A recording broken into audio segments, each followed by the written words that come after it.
বন্ধুরা, দাদা সকাল সকাল উঠেছে। তো রক্সি দেখো দাদার আদর খাচ্ছে বিছানার মধ্যে বসেই। তো রক্সি এতক্ষণ কটা বাজে, এখন 9টা বাজছে। তো ওই সকাল থেকে একবার চা বিস্কুট খেয়ে এসে এইখানে খাটে দিয়েই থাকবে।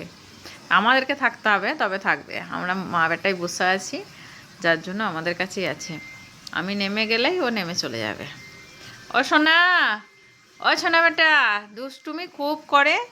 এই যে কোথায় একটা মোজা পেয়েছিল, সেটাকে নিয়ে এসে দিচ্ছে মুখে করে, মানে টানাটানি করতে হবে, টানলে ওটা ওর খুব ভালো লাগে।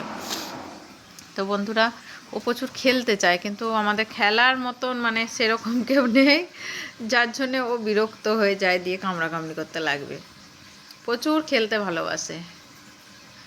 দেখো যে আজকে তো রক্সি চান করবে, তো আজকে চান করবে রক্সি, যখন তোমাদেরকে একবার দেখাবো রক্সি কি দুষ্টুমি করে চান করতে গিয়ে। চলো বন্ধুরা, টাটা। সবাইকে গুড মর্নিং বলে দাও রক্সি, বলে দাও গুড মর্নিং।